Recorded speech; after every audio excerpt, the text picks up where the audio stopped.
أعوذ بالله من الشيطان الرجيم بسم الله الرحمن الرحيم ألم تر كيف فعل ربك بأصحاب الفيل ألم يجعل كيدهم في تضليل وأرسل عليهم طيرا أبابيل. دا سورة دا قرآن مجید دا دینم دا سورة الفیل.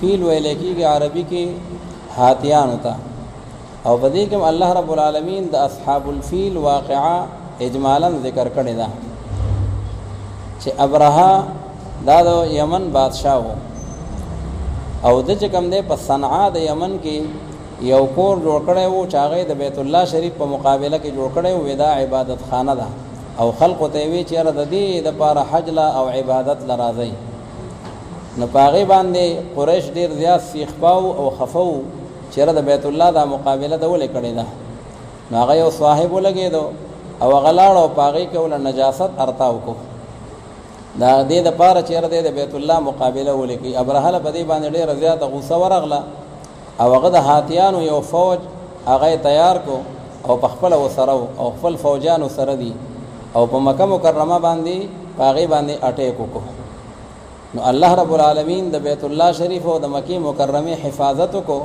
او پاغی باندی اللہ رب العالمین دا سے خپل چکم دنو حاغا مرغی راو لے گلے چاغی پا ججورو کے او پخپو کے چکم دنو کانی نیولی دی او حاغا بے پدوی باندی رارتا وول او آغا سور او داغا غسورلی او داغا چکم دے جنگی لباس اغا ٹور نباغا کانے وطو او تباکی دل با او بربادی دل با نو اللہ رب العالمین هذا واقعات دا اصحاب الفیل دا او دا رسول اللہ صلی اللہ علیہ وسلم دا ولادتنا تقریبا 50 رضی مخ دا واقعہ شیوا دو جنا پیغمبر علیہ السلام دا ولادت کال چه دے ناغوی دا اصحاب الفیل پا کال باندې پیغمبر علیہ السلام پیدا شوه دے دا داغی ولادت مبارکہ دے نو اللہ رب العالمین پیغمبر علیہ السلام تا او مسلمانانو تا دا خبر واضح کی چستاسو مخالفین چکم دا توحید دا عقیدے او دا اللہ رب العالمین دا دینی مرکزونو دا غی چکم مخالفین دی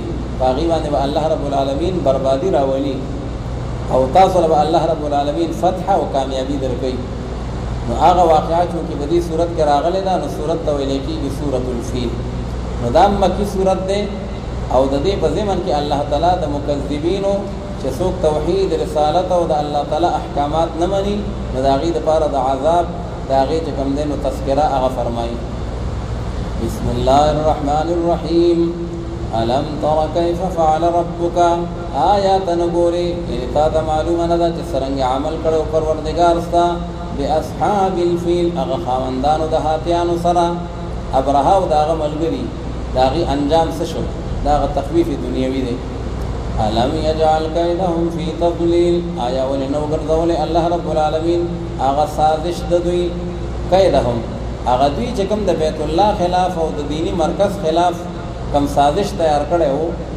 نو اللہ تعالی نو گردول فی تضلیل پتبائی او پبربادی کے اللہ ولا غطول ناکام کو وارسل علیہم طیرا ابابیل اور علی گلی اللہ رب العالمین پدغ ہاتیان والا بندی دا سے مرغی ابابیل یعنی جماعات ڈل ڈلی اللہ رب العالمین را لے گلے ہوئی ابابیل یا جمع دا ابول او یا جمع دا ابال او یا جمع دا ابیل او ابابیل جمع را دی مراد ندی ڈل ڈلی او جماعتنا نو اللہ تعالیٰ کا ڈل دا مرغو راولے گلے ترمیہم بحجارت من سجیل چوشتل بدغ مرغو دغ اصحاب الفیل لرا ابرہاو داغ ملگلو را فاکانو باندی من سجیل چاغ پا اور باندی پاخ کڑشیو یعنی من تین مدبوخ دا آغا خطنا چاغا پاخشیو چاغی دا منگا کتکانے وایو دا پاخ کانیو دا سجیل معرب لفظ دے پاسل کے دے سنگی گل سجیل پاسل کے دے سنگی گل یعنی دا خاور آغا کانے دے بیا چونکہ عربی کی گاف نشتا نبی داغین سجیل دور شوئے دے معرب کرے دے بحجارت من سجیل فجعلهم كعصف ماکول بس اگر زول اللہ رب العالمین داغی اصحاب الفیل لرا پشانت دہا غبوسو خوڑلو شو كعصف ماکول آغا بوس چې ساروی پاغي کې خوراک وکي او تنه اخري یو بوتاوه غونته دي جوړ شي او بالکل ریزه ریزه شي. نو الله رب العالمین فرمایي دغه شانتي دوی نیس او نابود شو او تباہ او برباد شو. الله اکبر. بسم الله الرحمن الرحیم. لإيلاف قریش إيلافهم رحلة الشتاء والصيف. دا سورۃ قرآن مجید دینم دې سورۃ قریش. ځکه دې کې الله تعالی د نبی کریم صلی الله علیه وسلم چې کوم قوم قبیله ده قریش او هغه بچون کې زیات مخالفت د پیغمبر علی السلام کو او د توحید او د رسالت او د هغه مشن د هغه د پاره ورکاوټو. نو الله تعالی فرمایي چې بکار داوا چې دی باندې ما کومه مهربانيانې کړې دي. دغه چې دی قریش وبا دی وزن ته بیت الله شریف منجوران وي او ځان ته داغي خادمان وي. نو الله تعالی فرمایي ما خذویلا دو سفرونه هغه به کول خو په آرام سره په امن سره یو یمن ته او یو شام ته. نو په جمعه کې بدوی دل چې کوم دنو یمن طرف ته دغه هغه ګرمه علاقه وا او په اوړي کې بدل شام طرف ته دغه هغه یخه علاقه وا. نو بلا کاروبارونه به وکړل تجارتونه به وکړل سرمایي او ګټې به باغی کې حاصل کړي او بیا په ټول کال په کور باندې ناستو. دغه دا د بیت الله شریف منجوران دي. نو الله تعالی فرمایي چې د بیت الله د وجه نه ما تاسو له دومره انعامات درکړل نو تاسو لم بکار دي چې فليعبدوا رب هذا البيت. یا د دغه بیت چې کوم پروردگار دی او کوم معبود دی معبود حقيقي نو تاسو چې کوم نو دغه عبادت کوي کفر شرک هغه مکوي د توحید او د رسالت عقاید حقه هغه اپناو کوي. نو د ایلاف قریش دا متعلق د هغه فليعبدوا مؤخر سره یعنی فليعبدوا لإيلاف قریش. ایلاف او الفت دا ویل کېږي محبت او مینه ته. نو معنا دا ده چې لإيلاف قریش د وجد محبت او د الفت د قریشنا دا قریش چې دي د دې مینه وا د چا سره مینه وا ایلافهم رحلة الشتاء والصيف چې دې مینه محبت ساتو دا غ سفر چې کوم دی د جمی او د اوړي سره. نو رحلة الشتاء نو بدی کې به سفر کو یمن تا او رحلة الصيف نو بدی کې به سفر کو شام طرف تا. نو الله تعالی دوی څنګه په دې دواړو تجارتونو باندې او په دې دواړو سفرونو باندې ډېر مینو او د دې سره ډېر الفت او محبت. نو الله رب العالمین چې کوم دی دوی لا هغه انتظامات برابر کړل او امن ورکړ. نو دوی لا پکار دي چې فليعبدوا رب هذا البيت پس خامخا عبادت او بندگی دیو کې دا قریش د پروردگار د دغه کور دا کوم چې بیت الله شریف دی الذي اطعمهم من جوع هغه پروردگار چې هغه خوراک ورکړی دوی ته دولګینا وآمنهم من خوف او امن ورکړی دوی ته دیرینا. دوی باندې با ولګا یا تندا او یا چې کوم نو دغه یعنی فکرونه سوارو الله تعالی ول دا غي نه هم تنظیم وکړو او چې کوم خوف او حراس چې کوم د ابابیل او د ابرها او د نور خلقو دا غي نه الله رب العالمین په امن کړل. الله اکبر. بسم الله الرحمن الرحیم. ارايت الذي يكذب بالدين. دا سورۃ قرآن مجید د دینم د سورۃ الماعون. دغه باندې کې په اخر کې ويمنعون الماعون راغله ده. د ماعون عام د استعمال سيزونه نو دا غي تذکرہ په کې راغله نو الله تعالی سورۃ مسما کړه ده په سورۃ الماعون سره. دا هم مکی سورۃ ده. الله رب العالمین دعوت ورکی عقاید حق او طرفدار توحید رسالت او جماعت او چې کوم سره دا غي نه منکر دي نو الله تعالی داغه لپاره وعید ذکر کوي ارايت الذي يكذب بالدين او داغه چې کوم هغه کردار دی یا داغه چې کوم اعمال دي هغه الله رب العالمین ذکر کوي او بیا داغه لپاره وعید او زورونه ذکر کوي. نظام مکی صورت دے معنی دار چې دغه عقاید حق او قائل جوړ شي او تکذیب مکوي. بسم الله الرحمن الرحیم. ارايت الذي يكذب بالدين. آیات علی دل ده هغه کس چې هغه دروغجن ګرځي هغه ورځ د قیامت لرا قیامت باندې پورا ایمان او باغی باندې یقین نشته. فذلك الذي يدعو اليتيم. ودغه د عقیده حال دی او دا به د کردار او د عمل حال وي. بس دغه انسان هغه سړی دی چې دې دکی ور کوي یتیم تا يدعو اليتيم. دې یتیم تفقی دغه چې کوم سړی هغه آخرت مني هغه به یتیم د حقوق پاسدار وي چې الله به زمانه تاسو کوي او چې کوم سړی هغه آخرت نه مني هغه بیا ظلم کوي هغه بیا جبر کوي ځکه چې هغه یې اسم څه نشته فذلك الذي يدع اليتيم چې دې دفع کوي یتیم لرا او هغه لدیکی ور کوي، مطلب دا چې داغه د حقوقو داغه پاسداري نه کوي. ولا يحض على طعام المسكين او دې ترغیب نه ور کوي خلق ته په خوراک د مسکین او د فقیر باندې په خپلم نه کوي او بل لم ترغیب نه ور کوي. فويل للمصلين الذين هم عن صلاتهم ساهون، نو پس ویل کنددا یا هلاکت او بربادی د پاره داغه مزګزارو کم مزګزار الذين هم عن صلاتهم ساهون، هغه کسان چې هغه د خپل مانځنه ساهون معنا لاهون داغه نه به خبر دي او داغه نه غافل دي، د موږ د ټیم اهتمام نه کوي یا د موږ چې کوم د شرایط او د ارکانو داغه چې کوم هم یعنی حساب کتاب نه کوي او د موږ چې کوم داغه اهتمام نه کوي. نو الله رب العالمین داغه د لپاره هم وعید ذکر کړی دی.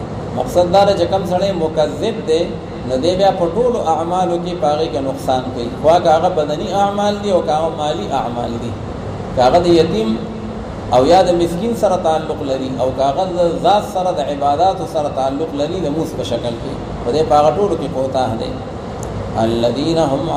الذين هم يراؤون او دا هغه کسان دي چې دوی ریاکاری کوي، دکلاوه کوي، که عبادت کی د خدای د رضا لپاره نه بلکې منافقین دي د دکلاوي لپاره او د خودنه لپاره کوي. ويمنعون الماعون او دی منع کوي هغه عام د استعمال فیز لرا. ماعون منع هغه فیز چې عام خلک استعمالي، دا پتیله دا او دا جام دی او دا ګلاس ته سو کوړتوي، ګلاس پکار دی یا چې کوم نه کوداله پکار دا مداغي ورکول ته هم سمې نه ښه حالانکه هم مالکانه نه ورکی خو صرف استعمال لپاره ورکی عاریتن. مطلب دا چې مخلوق خدا سره هم هیڅ قسمه همدردی نه کوي او خدای باندې ایمان نشته، نو بیا د الله تعالی د مخلوق د حقوق العباد او د حقوق الله د دواړو باره کې د مقصر دی. نو داغه لپاره الله تعالی ویل کندي او دارنګ د هلاکت او د بربادۍ داغه چې کوم دی خبر ذکر کړو. الله اکبر. بسم الله الرحمن الرحیم. انا اعطیناک الکوثر. پدې کې الله رب العالمین پیغمبر علیه الصلاۃ والسلام ته خوشخبری اوري او الله رب العالمین بعض احکامات د منځ او د قربانۍ متعلق هغه ته ذکر کړي. او شان نزول دا او عاص ابن وائل هغه د پیغمبر علیه الصلاۃ والسلام چې کله داغي بچي حضرت ابراهیم وفات شو نو هغه پیغمبر علیه السلام یاد کو وی هو الابتر، وې دې ابتر دی نسل باقی پاتې نشو نو بدرا سلسله به ختم شي. دغه خلک نورستو بیا داغه بچي داغه غمشن چلی او دغه چې کم دنو هغه اولاد نشته. نو الله رب العالمین او فرمایل چې ان شانئک هو الابتر. نو دام د هغه مکذبین د پاره الله تعالی چې کم دنو هغه وعید او هغه زورونه ذکر کوي چې کم د عقاید او حق او قائل کیږي نه او الټا چې کم ده په داعی حق باندې الزامونه لګي او هغه ته تکلیفونه رسي. پاول کې الله رب العالمین فرمایي چې انا اعطیناک الکوثر. الله وی مونږ ته کوثر درکړې دي. نو کوثر یا عبارت ته د خیر کثیر نه، د دنیا او د آخرت چې څومره خیرونه دي او څومره برکات دي نو هغه بده کې یعنی مراد دي چې پیغمبر علیه الصلاۃ والسلام پاغي سره مالا مالو. او یا کوثر هغه حوض کوثر دی. پیغمبر علیه الصلاۃ والسلام فرمایي چې زما یو حوض دی او پاغي کې بچ کم دي داغي داسي وبدي چې هغه د شاتو نخوږي دي او هغه چې کم دي یعنی سپینی او انتهایی مبارک دي. نو داغه توصیف راغله دی. نو دا کوثر نه مراد هغه حوض کوثر مراد دی. نو دا به الله رب العالمین پیغمبر علیه الصلاۃ والسلام ته دا بشارت اوري. فرمایي بسم الله الرحمن الرحیم انا اعطیناک الکوثر. فتحقیق سره مونږ درکړې تا ته اے نبی کریم صلی الله علیه وسلم خیر کثیر لرا یا درکړې دې مونږ ته حوض کوثر لرا. فصل لربک وانحر. نو پس د موږ کو د پاره د پروردگار خپل او قربانی کو د الله رب العالمین کو نوم باندې د الله د پاره مالی عبادت او د الله رب العالمین د پاره جانی عبادت. ان شانئک هو الابتر. او په تحقیق سره دشمن ستاج دی هو الابتر. نو هغه چې کم دی نو په یعنی هغه منقطع دی. ابتر ویل کی کټکړی شوی ده. نو پیغمبر علیہ السلام ته ابتر ویږي نسل رسو نشتا او اولاد وفات شو. الله تعالی وینا پیغمبر علیہ الصلوۃ والسلام دا هغه مشن هغه تر قیامت پورې جاری او ساری وي. او استاد دشمن چه دی نو دا منقطع دی د هر خیر نه ځکه چې دی کافر د دنیا تیر شو او مکذب تیر شو نو د دنیا او د آخرت د دواړو بربادي هغه مقدر شو. الله اکبر. بسم الله الرحمن الرحیم. قل یا ایها الکافرون لا اعبد ما تعبدون. دا سورۃ د قران مجید ادینم د سورۃ الکافرون. ځکه الله تعالی دلته کې د کافرانو سره په یا ایها الکافرون باندې خطاب کړی دی او بابا د شاه منصور بوي وی الله تعالی مو تملګرو وی غوسه شقه وی ځکه الله تعالی وته وی چې دیر سپاری قران مجید درغه وسن منه و د کافر بچو یا ایها الکافرون. نو سورۃ توي سورۃ الکافرون نو دا مکی سورۃ دی قبل الهجرت نازل شوه دی او په دې کې الله رب العالمین داغه د عبادت او دغه عقاید او حق او دغه مضمون دی او دا الله تعالی د بندګۍ د هغه ذکر دی او شان نزول داو چې کفار او پیغمبر علی السلام ته یو ځل دا پیشکش وکړو چې دا څه وکړو چې یو کال ته زمونږ د معبودانو عبادت کوه او بیا یو کال مونږ ستاسو معبود عبادت کوو نوروري خوري او بدی طریقه باندې جوړای ښا. نو الله رب العالمین دا صورت او دا آیتونه راولېګل چې دا د ممکناتو نه ده. لکم دینکم ولی دین. قل یا ایها الکافرون او په قل کې اثبات د رسالت ده. تو فرمائے پیغمبر علیہ الصلوۃ والسلام چې وکافرانو لا اعبد ما تعبدون. نو دلته کې بظاهر یعنی تکرار ده لکه لاول راغی لا اعبد ما تعبدون ولا انتم عابدون ما اعبد او بیاوی ولا انا عابد ما عبدتم. نسنی مفسرین وی دواړو کې فرق ده تکرار نه ده لکه دا یو حال ده او دا یو مستقبل ده. نو معنا پیدا سکو چې لا اعبد ما تعبدون ز عبادت نکم ده هغه بوتانو چې تاسو عبادت کوئ هغه لرا موجوده یعنی فی الحال ولا انتم عابدون ما اعبد او نتاسو عبادت کوونکې د هغه معبود چې ز عبادت کوم دا غي د پاره نو دا خدواړه فی الحال شو دغه چې د یو الله عبادت کوم او تاسو د معبودان باطل او عبادت کوئ نو تاسو چې کوم دین هغه خپل کفر باندې او زپو خپل توحید باندې قائم او بیا دا دویم چې دی ولا انا عابد ما عبدتم او نزو عبادت کوونکې هم د هغه بوتانو چې تاسو عبادت کوونکې هغه لرا یعنی په مستقبل کې هم داسې نشي کېدی فی الحال ممکن نه ده او فی المستقبل ممکن نه ده چې تاسو د معبودان باطل او عبادت کوم ولا انتم عابدون ما اعبد او نتاسو عبادت گزارئ د هغه معبود چې د عبادت کوم دا غي د پاره یو حال شو بل مستقبل شنو بیا فلیس بتکرار. او یاسن حضرات مفسرین وی دا اول چې ده نو دا د معبود په اعتبار سره ده نو معنا دا چې د عبادت نکوم د هغه معبودانو چې تاسو عبادت کوئ او نتاسو عبادت کوونکې د هغه معبود چې زه عبادت کوم در توحید قائل یم او تاسو شرک قائل یم نو تاسو معبود جدا او زما معبود جدا او دا رسو چې دی ولا انا عابد ما عبدتم دا غ طرز عبادت ده طرز د عبادت زما او تاسو معبودم دی یو بل نه جدا دی خو زما او تاسو طرز د عبادتم دی یو بل نه جدا دی ښه ځکه زما د عبادت طرز دا دی مونږ د الله تعالی ته سجده لګو مونږ د الله رب العالمین په نوم باندې نظر او نیاز کو مونږ د الله رب العالمین دا هغه چې کوم دی په نوم باندې صدقه او خیرات ورکو هر څه د الله په نوم او تاسو عبادت خدا دې شپېلی وهي وما كان صلاتهم عند البيت الا مكاء وتصديه شپېلی وهي او چې کوم دی نو یعنی تاړي بجاو وي او په بربنده باندې طوافونه کوي او دارنګ تاسو چې کوم دی نو هغه نور یعنی نظر او نیاز د غیر الله په نوم باندې کوي او بیا چې کوم دی نو هغه د معبودان باطل او عبادت کوي زمونږ طرز هم دی یو بل نه جدا دی او زمونږ معبود هم دی یو بل نه جدا دی نو بیا هم فلیس بتکرار. ولا انا عابد ما عبدتم او نظیم عبادت کوونکې په هغه طریقه باندې چې تاسو عبادت کوئ زما طریقه تاسو نه جدا ده ولا انتم عابدون ما اعبد او نتاسو عبادت کوونکې په هغه طرز باندې چې کوم زه عبادت کوم زمونږ طرز او طریقه هغه دی یو بل نه جدا ده. لکم دینکم ولی دین ستاسو لپاره هغه دین ستاسو دی او زما لپاره هغه دین زما دی ولی دین یعنی ولی دینی واغیاتنا تخفیفا حذف شوی ده نو چونکې دا صورت مکی دی اولاد جهاد حکم نو راغلی نو بس لکم دینکم ولی دین خپل مخه کوي او خپل مخه بذکو. الله اکبر. بسم الله الرحمن الرحیم.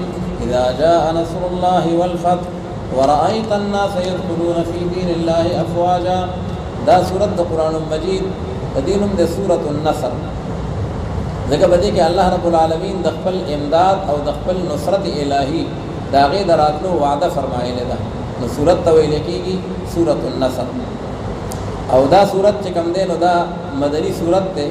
بده کې الله رب العالمین د مکه مکرمه د فتح او د نصرت الهی دراتلو دا غي چې کوم دی نو موجدا او دا غي بشارت او رول دی. او پیغمبر علیه الصلاۃ والسلام ته الله رب العالمین فرمایي چې کله تا وکتل چې خلق د الله په دین کې فوجونه او ډلې داخل شو، نو اوس ته الله رب العالمین طرف ته توجه ورکړه او په خپل عبادت کې او په حمد کې او د الله رب العالمین په عبدیت کې باغی کې ډېر یعنی چې کوم دغه هغه مظاهره وکړه. نو چې کله دا سورۃ مبارک نازل شو نو ټول خلکو چې کوم دغه باغی باندې یو بل مبارکي ورکولې او حضرت ابوبکر صدیق رضی الله تعالی عنہ جړل. صحابه کرام ورته وی ته په داسې موقع باندې جاړي الله رب العالمین موږ ته خوشخبری راولېګله. نو هغه ورته فرمایل وی چې کله پیغمبر علیه الصلاۃ والسلام دعوت ال الله او چلو او ټول خلق ډلې د الله په دین کې هغه چې کوم نو شامل شي، نو بیا د پیغمبر علیه الصلاۃ والسلام وفات طرف ته اشاره ده. ځکه دا هغه مشن تکمیل ته ورسېد، نو بیا خدای رحلت او وفات طرف ته اشاره ده. صحابه کرام وی وکانه ابو بکر اعلمنا، وی ابو بکر صدیق سے په مونږ ډېر غټ مولا وخه، هغه په قران باندې ډېر زیات پوهیدو. ځکه مونږ وی دا د خوشحالي صورت ته چې الله تعالی نصرتونه راولېګل او هغه به دغه خدای رسول الله صلی الله علیه وسلم وفات طرف ته اشاره ده.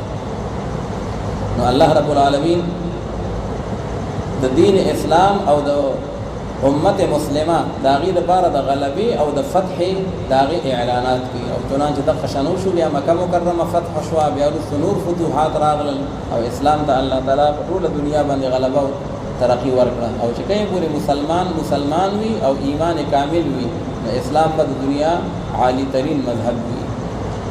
او الله تعالی فرمایي بسم الله الرحمن الرحیم اذا جاء نصر الله والفتح. فهغه وخت چې کله راشي هغه امداد د الله رب العالمین او دارنګ راشي هغه فتح چې کوم دی د الله رب العالمین د طرفنا، نو یا فتح مکه یا مطلق فتح، نور فتوحات هم پکې مراد دي. ورأيت الناس يدخلون في دين الله افواجا. او تو ګورې دي خلق لرا چې داخليږي په دین د الله رب العالمین کې ډلې افواجا فوجونه. فسبح بحمد ربك، فاستسبح ويسر الحمد د پروردگار خپلنا او ته بخشش غواړه د الله رب العالمین نه. نو ما او تا چې بخشش غواړو مطلب دا چې خدای پاک زمونږه سیئات معاف کړي. او پیغمبر علیه الصلاۃ والسلام او انبیاء کرام چې استغفار غواړي هغه د رفع د درجات لپاره وي چې خدای پاک درجه هغه نورې بلند کړي.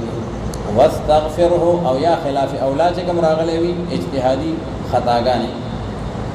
واستغفره انه كان توابا. فتاقیق سره الله رب العالمین چې ده هغه توبه قبلون کې ده د خپل بندگانو. توابا یعنی کثیر القبول، ډیر زیات د الله د انسانانو توبه قبول.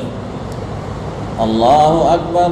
بسم الله الرحمن الرحیم تبت یدا ابي لهب وتب. دا سورۃ د قران حکیم د دینم د سورۃ تبت. ځکه تبت او تب په دوه پیری راغله د په معنا د هلاکت سره راځي. او په دې کې د ابو لهب چې د پیغمبر علی السلام ترو نو داغه د هلاکت او داغه د بربادۍ او د داسې مکذبینو د پاره داغه د انجام داغه تذکرہ ده. دغه پیغمبر علی السلام د الله په حکم باندې چې آیت راغی وانذر عشیرتک الاقربین، دا خپل نږدې رشتہ داران د الله د عذاب نه ویراوه. پیغمبر علی السلام ټول راجم کړل، یا بنی فلان یا بنی فلان، ټول راجم کړل. او د صفا غر ته پیغمبر علی السلام اوخته او دوی لاندې ورته وی کتا تاسو هم چې د غر نه اخوا دشمن دی او پتا سو باندې اٹیک کول غواړي، نو ما خبره به معنی او کنه. نو ټول خلق ورته وی چې آو لقد جربناك مرارا فما وجدناك الا صادقا وامينا. موږ هو بار پتا باندې تجربه کړې ده ته صادق او امین ته چې دروغ ویلي نه دي ولې ونه منو.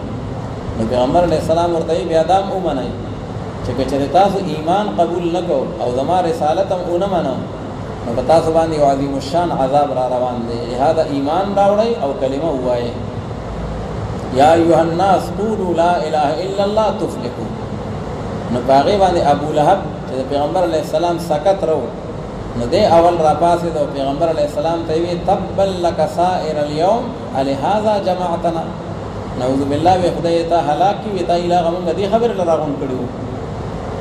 نو په هغې باندې الله رب العالمین دا صورت را نازل کړو تبت یدا ابي لهب وتب.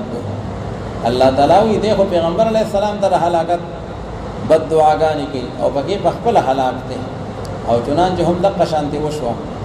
د بیا وی چې کله دا صورت راغی نو دوی وی زمانه زو په مال باندې ځان بچ کم او زما اولاد او زما چې کم دین هغه ډیر دی. نو الله تعالی فرمایل چې ما اغنا عنه ماله وما کسب. چنانچه داسې یو دانه پې راوخته چې د ټولو خلقو چې کم دین هغه پرې ښودو ځکه بد بوی به ترې نهته او په هغه بدبودار حالت کې دی چې کم دین هغه مړ شو او بیا لکه څنګه چې خر مړ شي یا سپی خلک یې راکاږي کندې ته نو دغه شانتې خلقو راکاږو او چې کم دین هغه هلاک شو. او د ښځه وه ام جمیل دا د پیغمبر علیه السلام چاچی وه تندارې وه نو دام ډېره پیش وه. نو دی به دا کار کو چې د پیغمبر علیه السلام په لار کې به ازغي اچول او پیغمبر علیه السلام باندې به نجاستونه ورته اول. نو الله تعالی فرمایي وامرأته حمالة الحطب. د هغې مکذبې دپاره هم الله تعالی انجام ذکر کوي چې د دې بار کوونکې د لرګو ده نو دې به ګیډي راوړل نو چېرته هغه سیلی او رسۍ هغه یې دې مرۍ ته چې کوم دی نو هغه ورتاوه شوې ده او په هغې کې تیزندي شوه او په هغې کې چې کوم دی نو پانسي شوه. نو الله رب العالمین فرمایي چې خپل مشن د رسالت او د توحید هغه چې کوم دی بڑ چڑھ کر مخ په وړاندې بوځه او مکذبین بستا هغه به الله تعالی هلاکوي او د هغې نه به الله ستا حفاظت کوي. بسم الله الرحمن الرحیم تبت یدا ابي لهب وتب. هلاک دي شي دواړه لاسونه د ابي لهب. مراد ته ټول ابو لهب دی خو چونکې اکثر کارونه په لاسونو باندې کېږي نو ذکر د لاسونو دی او مراد ته ټول وجود دی. نو هلاک دي شي دواړه لاسونه د ابو لهب وتب معنا وهلاکه او هلاک شو دغه ابو لهب. مطلب دا چې دا بد دعا قبول شوه او هغه هلاک او برباد شو. ما اغنا عنه ماله وما کسب. وکار باندې رانغې ددنه هغه مال ددو پیسو به ځان خلاصومه نو الله تعالی یو پیسې به کار رانغلي. وما کسب او نه هغه چې د کسب کړی دی هغې لره که کوم اولاد دی ځکه اولاد هم د انسان کسب دی نو الله تعالی وی هغه هم په کار باندې رانغی. سیصلا نارا ذات لهب. سلیه یصلا په معنا د داخلېدو سره سیصلا یعنې سیدخلو زرد چې داخل بشي دا ابو لهب هغه اور د جهنم ته ذات لهب چې هغه خاوند د لمبو دی.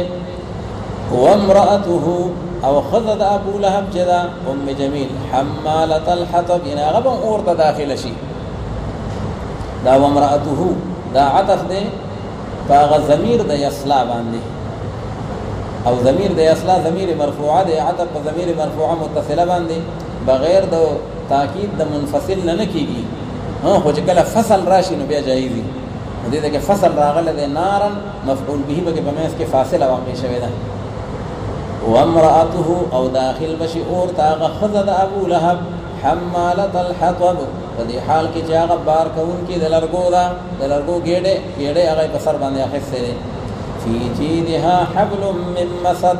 فی جیدها یعنې فی عنقها جید ویلی کېږي سټ ته نو په سټ د هغې کې حبل من مسد هغه رسۍ ده د پوستکي د کجورو نه.